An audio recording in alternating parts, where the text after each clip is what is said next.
Okay. Today.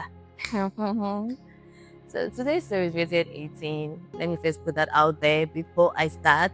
It is rated 18. Please, if you're not up to, skip this video because I'm going to be saying some words. I just pray they do not block my account one day. Have you ever been in that situation where you have this filthy crush on someone, like a very dirty crush, the type you know you shouldn't have because it's someone you shouldn't be with, either because you're not good for you or because of the relationship between both of you, but you just want to have this person. As a girl, as a guy, I think we can all relate to that, right? That's what today's story is all about. It's spicy, it's hot, and it's dirty, like very dirty. Now let's get into the story of today. I'm excited to tell the story. Now, today's story we're going to be calling her Beauty. Beauty and Sam are the two characters involved in this story. So Beauty said she has always had a crush on Sam. She liked him because he always smelled so good when she was close to him. Reason why she always wear good perfume. So anyway, he smelled so good, he looked good, he dressed well, so she had this mild crush for him, but she didn't think he liked her or even took note of her. Unknown to her that Sam also had an intense crush on her, but he was, trying to be the cool guy, play it low, and just act like he didn't really care. Until this fateful Sunday morning where everything was let out in the open. So Beauty said it was his grandma's burial, and she was upstairs getting dressed in one of the rooms, but she didn't fully close the door. And most people were downstairs, so she didn't really bother. Then Sam came upstairs.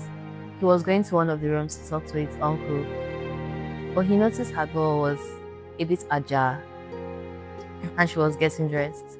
So he came into the room, he locked the door, and she was like, okay, what's going on?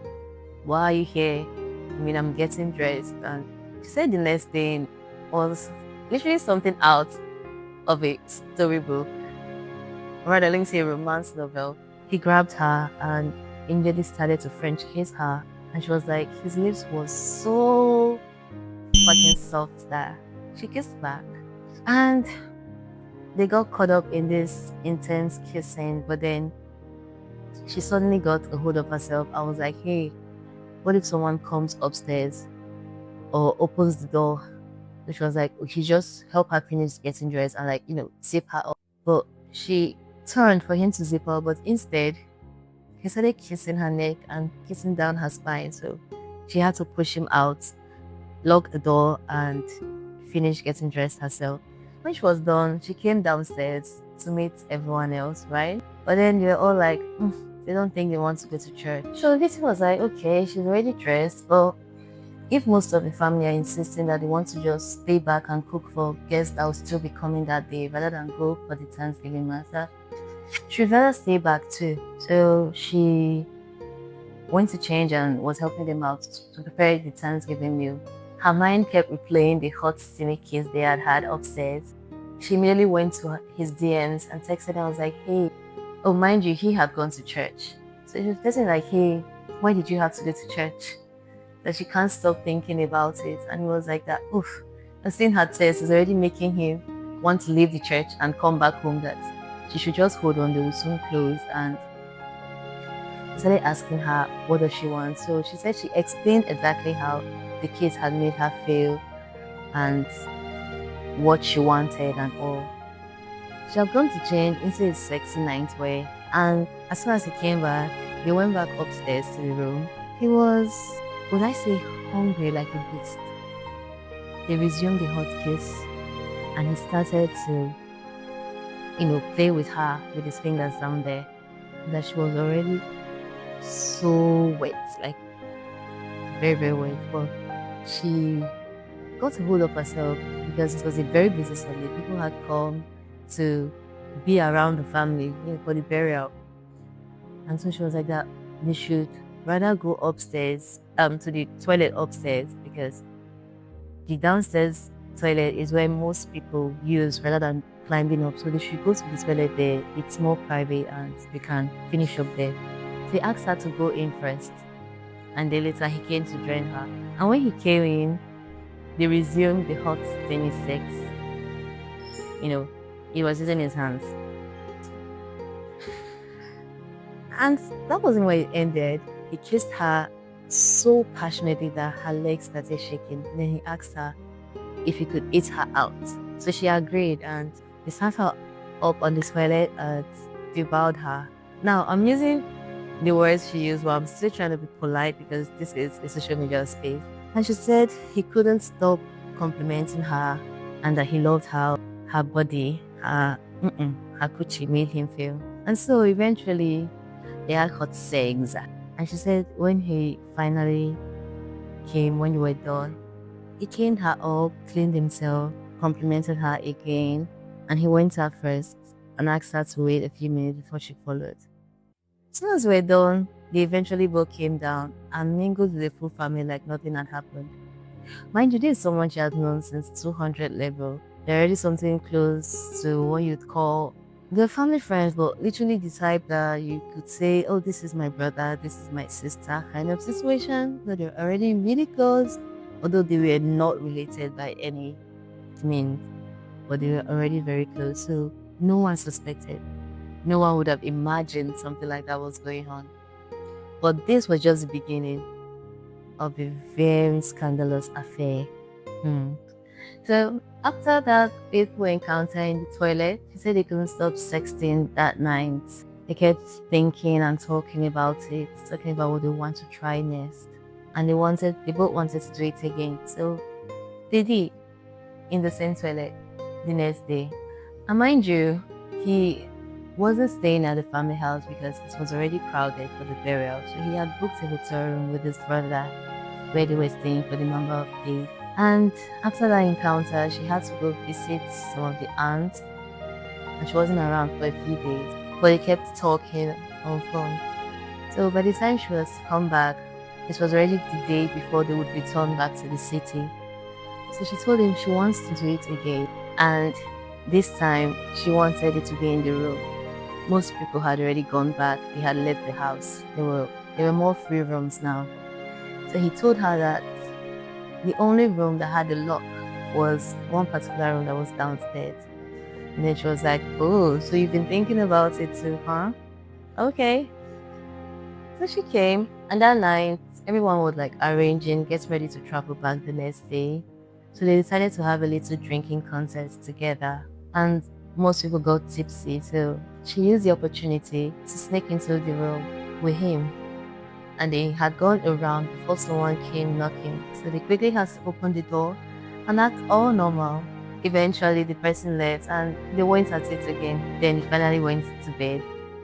But they kept sexting. And she jokingly said how she would love to go another round. And they both laughed about it, but she said she actually got up and went to his room like past 2 a.m. in the morning. When everyone was already fast asleep, she sneaked into his room. And in her own words, she was like, boy, oh boy, that it was hot, it was steamy, there was a lot of passion, craving, choking, talking her through it, everything spicy, everything hot.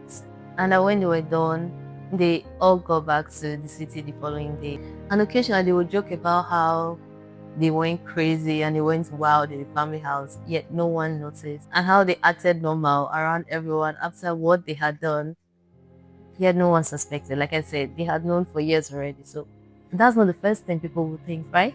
But then when they got back to the city, he had some business to settle and he was a bit busy that period. So the interaction between them became strictly phone sex and, flirting, talking about what they wanted to try next, how they could better the sex between them, and other spicy things they could try out. But as time went on, he had to travel to another city for business. I don't want to use the exact city name, so just stick to the story, okay? He had to travel, and she said communication started to go down. He would always have excuses, and he wasn't really communicating with her properly. Even the phone sex and the flirtatious conversations they were having was also going down. Now, she was already beginning to really, really like him. She was already having feelings attached to this illicit affairs that they were having together. Time he finally got back from the business he had to handle, the travels and all, communication had really gone down. Even the phone sex they were having was already dead, and that was a no-no for her. So she gave him an attitude when he got back, wouldn't even let him kiss her or even touch her. So kept apologizing, texting, calling. After about a week, he was still texting and calling. I was like that. He knows her body misses him, and that she is literally just punishing herself in an attempt to punish him. They should talk about it. So eventually, she came around, and they got back to having marathon sex, and he was all shades of freaky. He would even wear her panties on his nose while eating her out. He would make her taste herself from his lips when he was done.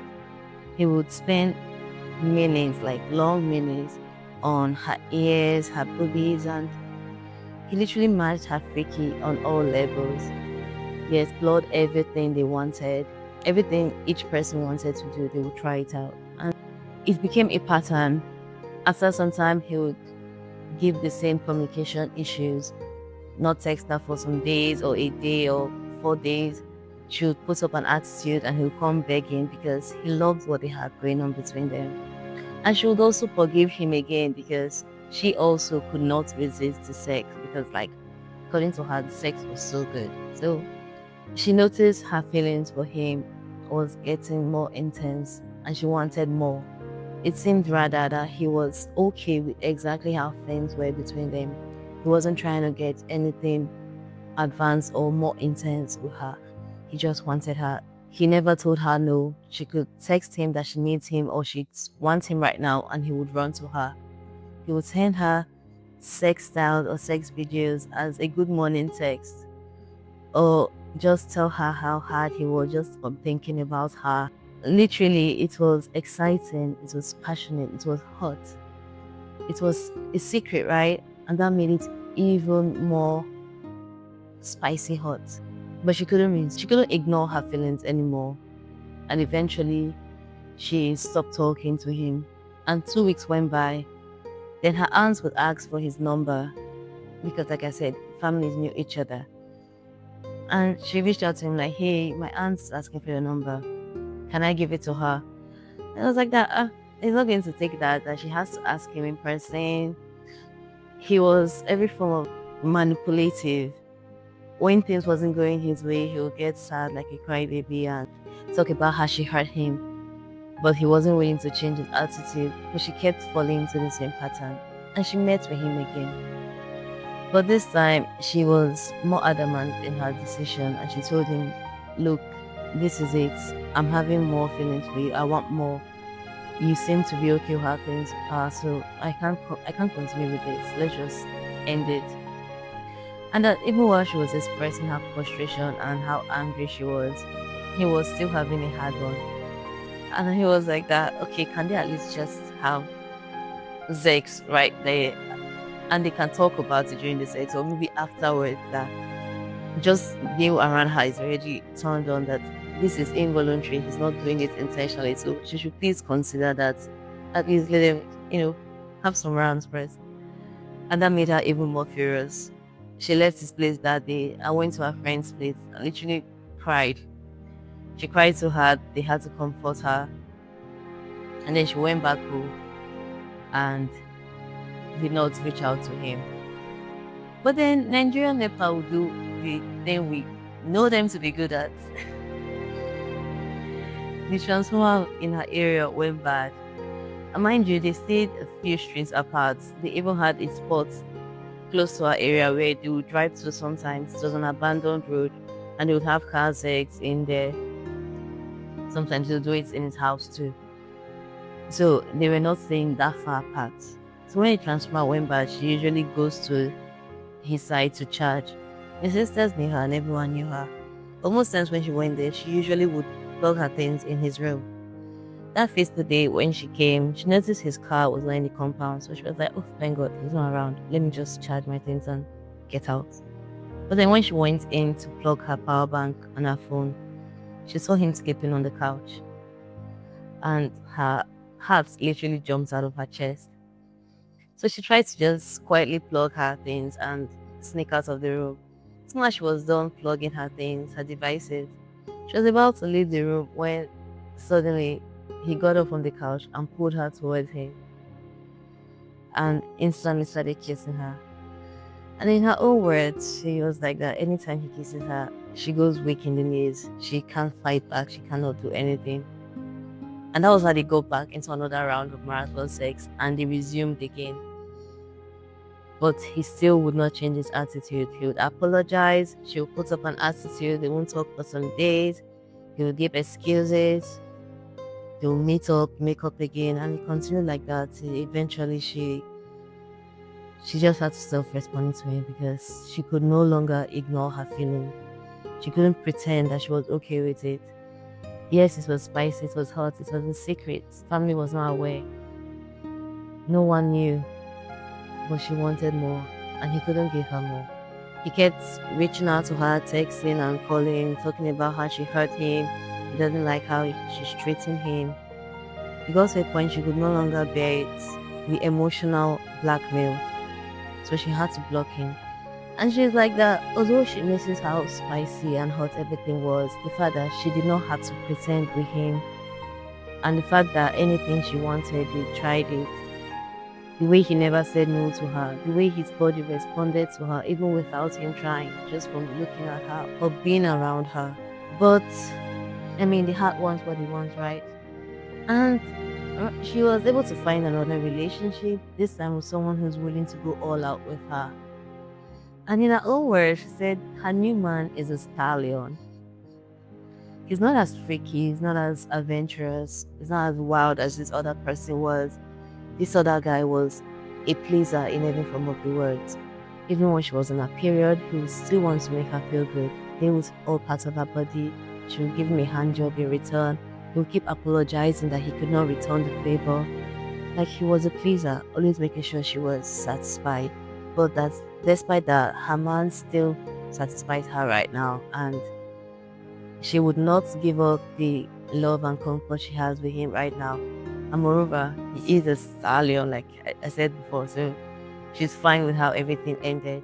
But here's the thing, not a lot of people are able to break free from the situationship, the sneaky links, the secret affair. Because let's be honest, secret affairs are exciting, right? The idea of knowing that you should not be doing this makes it even more appealing. And knowing that no one knows what's going on but you guys, it's like out of the world, right? But how far can you go?